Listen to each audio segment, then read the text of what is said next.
Welcome to the FROSTEC project information session by Wageningen Food and Biobased Research, Netherlands. A few words to Wageningen Food and Biobased Research. Wageningen Food and Biobased Research is a multidisciplinary research institute, part of the Wageningen University and Research. We work on several themes to improve sustainability and supporting the industry on innovation and implementation. We're very much focused on working directly with and for the industry in various assignments. An overview of the missions that we care for and the programs we run in order to create impact for the industry and society are visible on your screen. And for your benefit, I will be highlighting a few. Within the missions, as you see them in the left hand of the slide, we believe the current project is attached to the ones highlighted in red. And as we are scheduled into several programs, as you see them mentioned, various programs, post-harvest quality, sustainable nutritious foods is part of it, and food loss and waste prevention is part of it, including the impact that we try to generate in the harvesting and transport and in the whole industry value chain.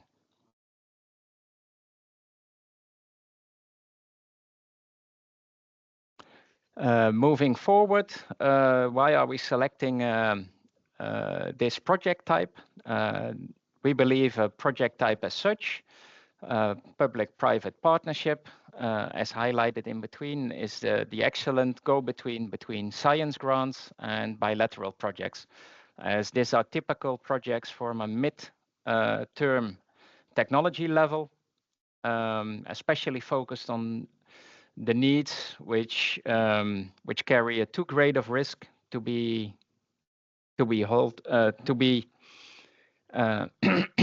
carried by an individual company. In this case, the Dutch government participates and finances about 50% of this grant on top of the partners' cash and in-kind contributions.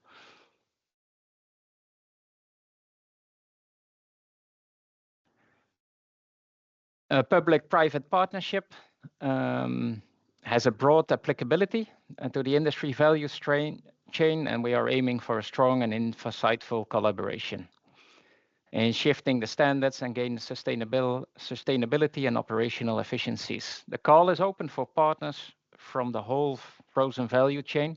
Later in the info session, before we will start the Q&A, we will discuss the PPP project in greater detail in terms of how to join and constraints set within this project theme. The team involved, myself, André Vink, Business Development Manager, Post-Harvest Quality, and currently online we have Rian Timmermans from our Food Technology Department and Leo Lucasse from the Post-Harvest Engineering Department. They both will present from their expertises later on in these slides, and we'll have a short introduction for you at that moment.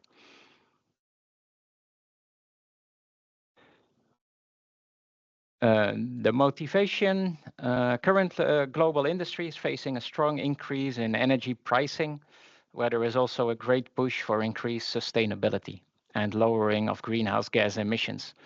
The more sustainable or green variants of energy come with greater volatility on the net. The need for the strong impact in order to mitigate climate change is driving a further increase of industry electrification. What added benefit would be created when we challenge the current industry standards in frozen supply chains? That's what we aim for in this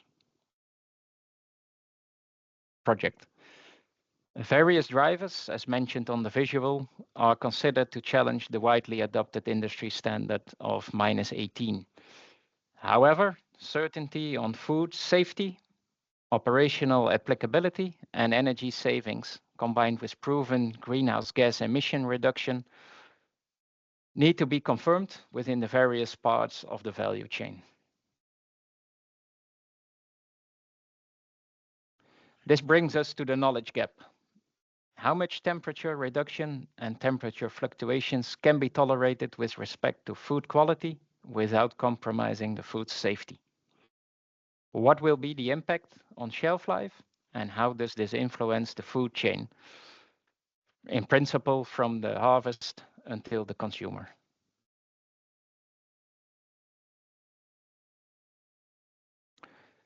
The aim of this PPP is to explore the use of alternative holding temperatures for food product storage and distribution. This strategy should lead to energy reduction under the constraint of required food quality and safety. Furthermore, energy reduction could lead to lowering operational costs and reduced environmental impact. Additionally, it will also have input for anticipated changes in the value chain and/or policymakers.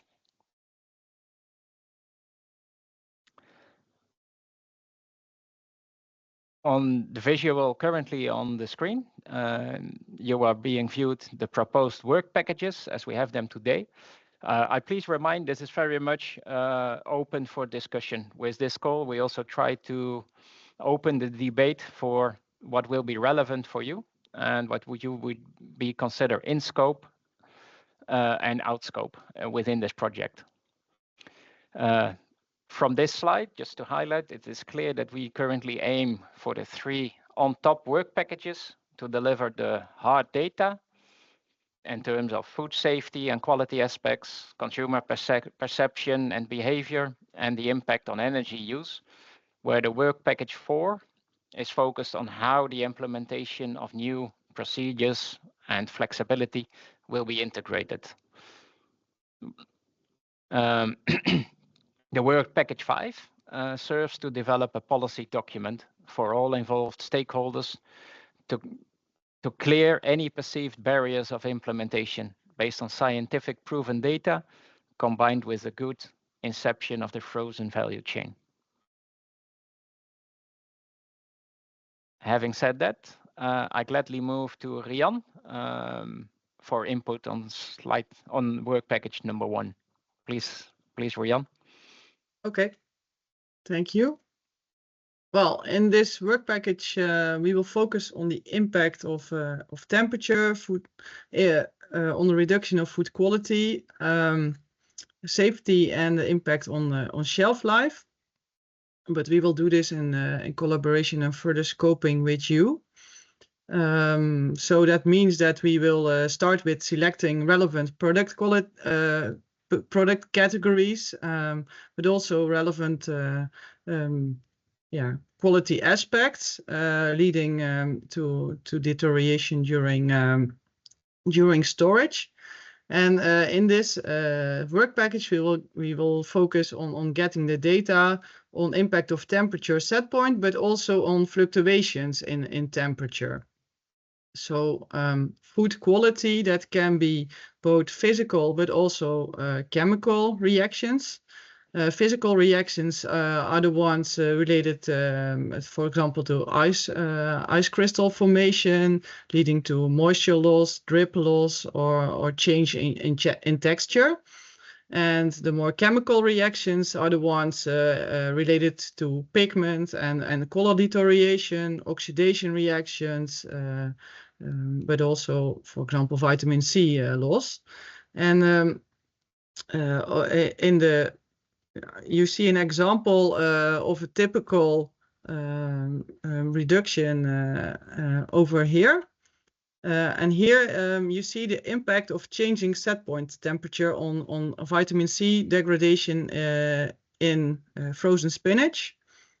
I'm not sure if my pointer is now indicating a line over here, but that is, for example, the critical value in vitamin C. Normally, domestic conventional freezing at -18 will follow this line during storage. So the amount of vitamin C will degrade upon storage. Well, when you change the set point, for example, to -15, it will follow this line, or to -12, you will follow this line. So you will see that changing the set point will reduce the shelf life in terms of food quality. And while you do some kinetic modeling, you can understand how these kind of processes will evolve.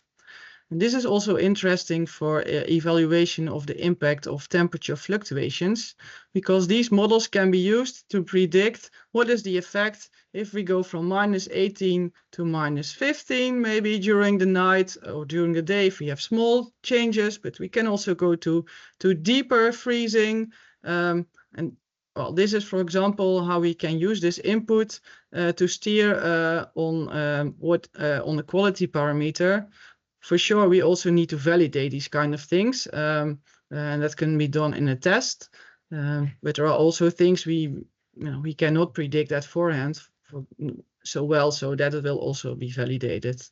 So the proposed deliverable is to define together with you which categories are interesting, which are the focusing or the points to evaluate, and find the temperature constraints for the selected products. What is feasible? How low can we go? And what temperature fluctuations are okay for our products? So that's for work package 1. Then the other work package is work package 2, focusing on the consumer perception and behavior. We would like to get a better understanding how the consumer used the freezer and how they think about it. What are the drivers for consumers? Is this price, energy, or sustainability? Do they actually pay attention to what they put in the freezer or not? Are they just buying it and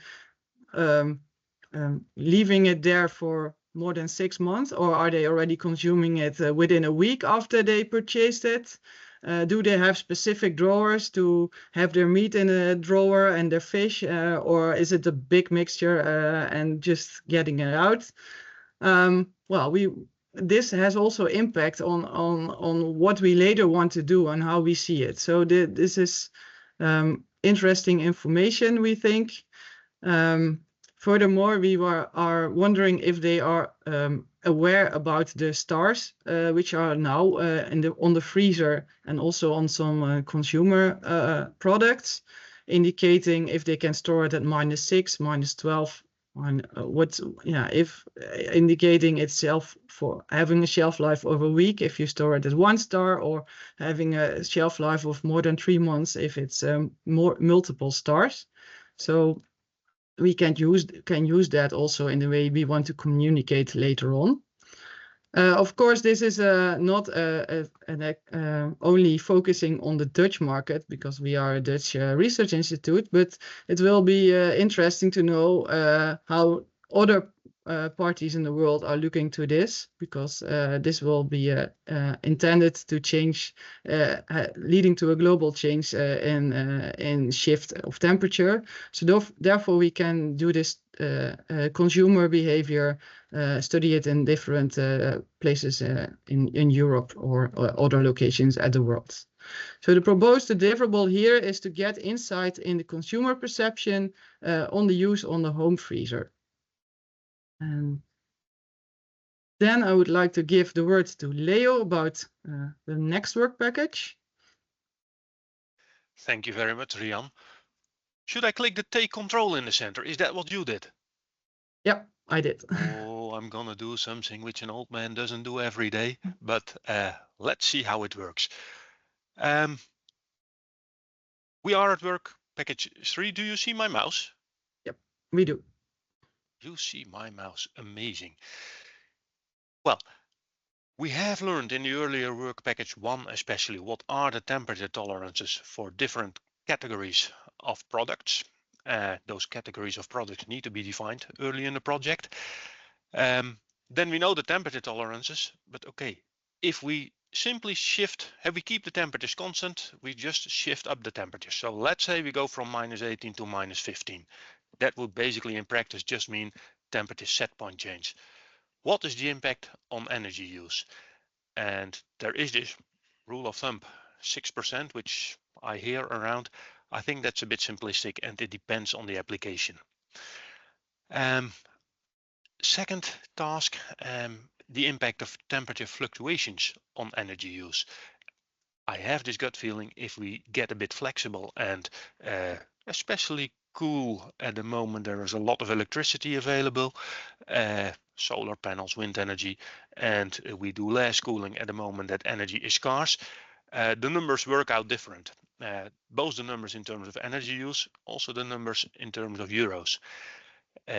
We do foresee that this takes literature study and validation studies in the field. It would be great to have some validations in the field at some of our partners. And the deliverable we foresee in this work package is estimates of energy reduction for alternative freezing strategies. Be it constant, be it fluctuating, there is flexibility there, but energy reduction estimates for alternative freezing strategies. Are we now looking at work package 4? It's amazing what an old man can do. So how to implement these new energy use strategies? Well, I think the first simple one is temperature recommendations per chain link. And here we need to think a little bit further. Just assume that the insight progresses. Yes, we can change from this -18 to a -15 limit. Why -15 actually? But let's stick to that example for now. Would it then be smart to shift the whole frozen chain from -18 to -15? Or should we take into account that, well, some of the big scale cold stores, modern, efficient refrigeration plants, they actually don't use so much energy, while in refrigerated transport or maybe at home freezers, the energy efficiency is a lot worse. So for the chain as a whole, it is most attractive to save energy, well, in the weakest links. So maybe could we come to a point where we say, you know what, stick to the -18 in the big modern cold storage facilities, but during the road transport, that's where the set points are at -12. Why not? To compensate. Change the temperature set point where most can be gained. Then another one where personally I have a strong belief in that we need smart controllers. And I think we should especially focus on controllers where the output is temperature set point. And this figure on the right illustrates a bit of work, minor modification, but this is very much comparable to earlier work I've been personally involved in. We have a system, let's say a cold storage facility. There are a number of cold rooms. There is a refrigeration plant with its local controller. We could think of a model predictive controller where the temperature set point changes over time. And that's an input to the local controllers. We don't touch the local controller, but we just optimize the temperature set points over time. Well, this concept, I have experience with it. It works, it is fantastic, but it's difficult to have good predictions. And in model predictive control, predictions are important. Already 20 years ago, I did this on potato storage facilities. And I have seen others doing things like that as well. Nowadays, there is a lot of optimism about artificial intelligence, which can crack every problem. Could artificial intelligence applied to these refrigeration challenges help us? I think it's an interesting domain to explore. As you notice, I'm already splitting up. There's the temperature control, there's the air circulation control. I think we need smart air circulation control. In chilled mode, in Maersk containers, Maersk is one of the potential partners here, we have implemented it. In earlier research, we have developed a smart air circulation controller for chilled range, not for frozen, for chilled range. Project partner Maersk has implemented that in practice and it's out there now, and it is, well, I think it's a 50% energy saving we achieved there and no harm to the quality. Can we repeat something like that in frozen mode, in frozen applications, once we know what the temperature tolerances are. I think there are good opportunities there, and I know people are doing all sorts of things already. So, okay, how much improvement compared to the current situation is a research question, but here is a good opportunity. Deliverables of this work package, which I foresee, well, temperature set point recommendations per chain link, temperature set point control algorithms, and air circulation control algorithms. And I hope these things help us to achieve a good saving on energy usage, carbon footprint, and on energy costs. Then I move on to work package 5 and I hand the word back to Rian. And she already took control. It's amazing. Indeed, thank you. So the 5th work package is the one on regulatory aspects. Well, we have the suggestion that in this work package, every partner will have at least a representative being there. And we strive to deliver a document based on the facts that, or the things we have tested and the boundaries, and to align this with well, the current standards that are there in the frozen chain. And it can start as a starting point, yeah, to have discussions with the stakeholders, but also for new legislation and adopting actually the new procedure. Because yeah, we really hope to make impact, and in some countries, yeah, we need to change some laws to make it yeah, possible to go to a lower set point temperature. Okay, so this is actually, you have heard now our ideas about how we think we can work on this topic. So the aim of this PPP is to use the alternative temperatures to reduce the temperature impact and still have a good, nice quality food. So we invite you to collaborate with us on this topic and to further scope this project plan. So now Andre will take over and tell you how you can do this with us. Thank you, Rian. Moving a slide up. So just to be more specific about the public-private partnership information, these are projects run by the top sector agri-food in Netherlands, and the top sector agri-food will add an additional 50% for the contributions, cash and or in kind, by the industry. Now, and that is open for debate, we foresee a project of 4 years. Certainly there will be intermediate results coming out of the project within that anticipated scope, with a potential budget of around 1.5, but that also depends on partners joining. Normally, typically we see partners joining in a range 25 to 50K, but that's also very dependent on the partner and the budget available at hand.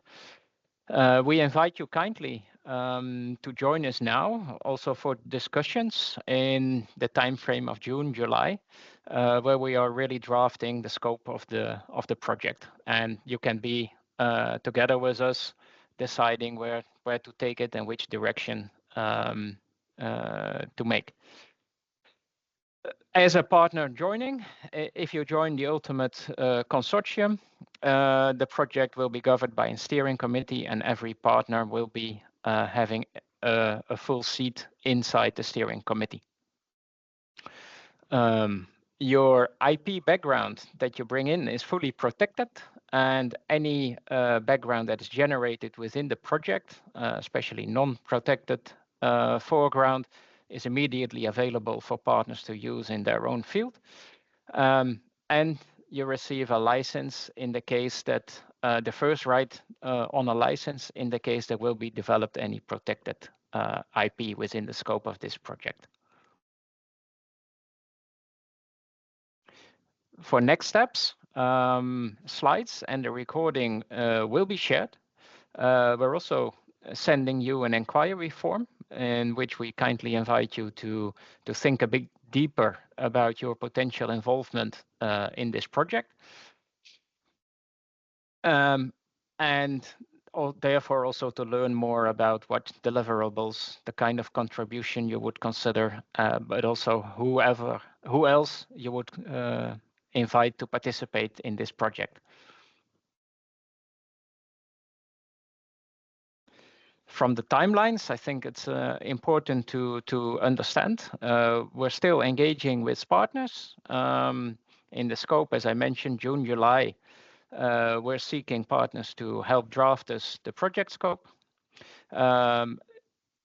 We also then need to draft a proposal, which needs to be filed with the top sector, and that's a hard date, 2nd of September. That's when the full proposal needs to be submitted. By 1st of November, we would then get feedback from the top sector, whether or not our project is granted with a subsidy. Then there is time until November and the early part of 2025 to further build the consortium and get the ultimate commitment of the partners, including budget, where then in the spring of 2025, the project will start.